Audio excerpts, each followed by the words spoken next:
Hello, everybody. It's GL Smith with Northwest Vintage Guitars. And today we're going to talk about the lawsuit era. Before we get started, I want to remind you to like, share, subscribe, leave a comment down below. Check us out on Reverb, Northwest Vintage Guitars, Tokyo Road, and also at our website, nwvintageguitars.com. Harry Rosenblum owned Medley Music in Bryn Mawr, Pennsylvania. Did a lot of lessons, had a small inventory, really loved carrying the Martin guitars. Martin factory was only 70 miles away. And Harry had a hard time keeping guitars in inventory. By 58, Martin had a 3-year plus waiting list for guitars. They were behind. And Harry, like so many folks in retail, struggled to maintain inventory of good guitars. But Harry was a pretty handy guy and very skilled luthier. Eventually, he had it in his mind that he was going to build guitars. He was going to build acoustics like Martin, but better than Martin.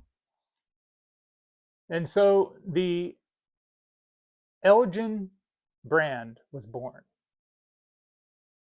I'm sorry, Elger brand. It was a name that Harry came up with by combining the first names of his two children, Ellen and Gerson. Fun fact, Gerson actually ran Medley Music up until 2008, was a NAMM president at one time, and very active in the guitar retail, teaching environment in the greater Philadelphia area. Back to Harry. So 1959, Harry says, hey, I'm going to build these guitars. I can't get them from Martin, so I'm going to build them. I'm going to build them better. He builds a few. They sell. He realizes he can't do it by himself. In short order, it just becomes untenable. So he hires two German violin makers, the Mueller brothers. And Carl, and I believe Max, not sure about that, end up coming to work at Medley Music making Elger guitars. And they cranked those things out for a few years. But by 1964-65, Harry had decided that he's going to import guitars from Japanese manufacturers and have them branded in the Elger brand. So he partnered up with Hoshino Gakki Music, and those folks supplied him with guitars that he branded, or they branded it for him, and he sold them. And he sold them in his music store there, Medley Music, from the mid 60s all the way up until like 1970, 71, something like that. In 71, Hoshino Gakki bought Elger Music from Harry, and that became Ibanez USA eventually. Ibanez was one of Hoshino Gakki's brands, their biggest brand. Now, Hoshino Gakki imported all kinds of copies and unique instruments in the Ibanez line to the United States. In fact, the open book headstock design that Gibson, of course, is known for was quite a popular feature in these Hoshino Gakki instruments. They cranked out a ton of them with a bunch of different names and labels. So eventually that caught Gibson's eye. Norland Industries at the time owned Gibson. 1977, Gibson files suit.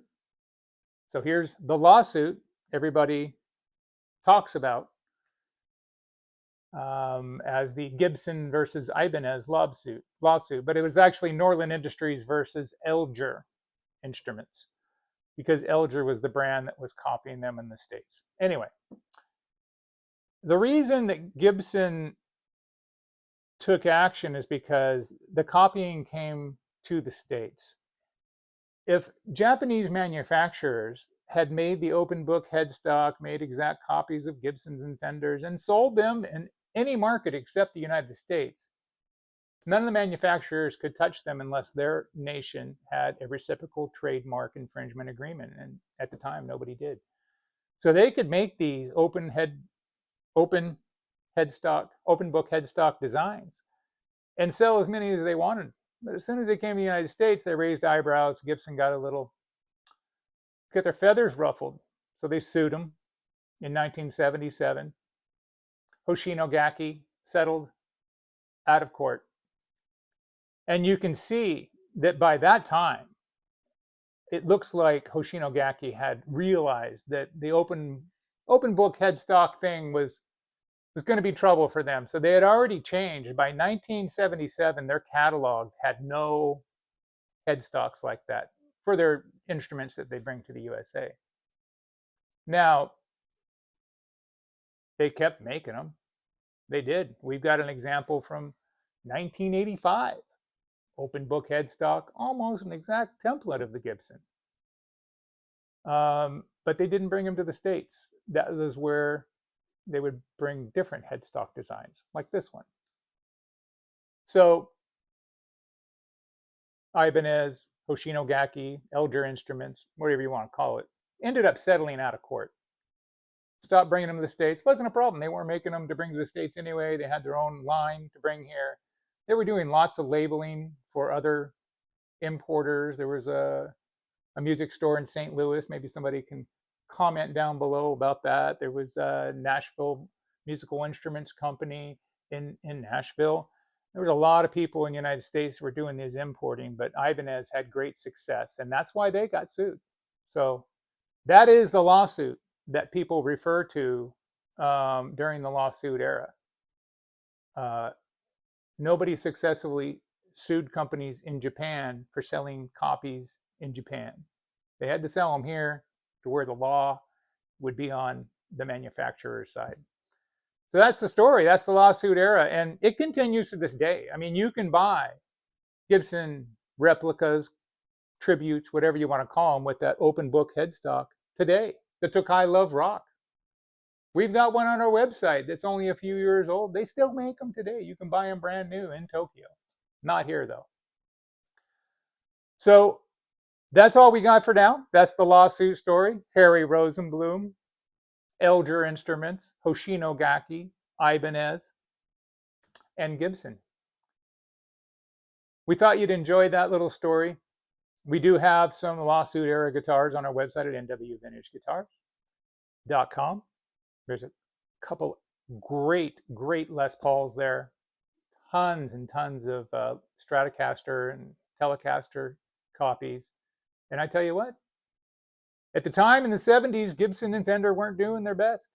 And they had a reputation for, slopping on the quality. So when these Japanese companies started cranking out these higher quality stuff and seeing them on the market to compete, it really did push Fender and Gibson to increase their quality of their production.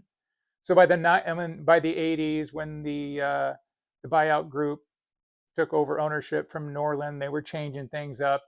They got rid of the sandwich bodies by 1977. The writing was on the wall. It put these American manufacturers on notice.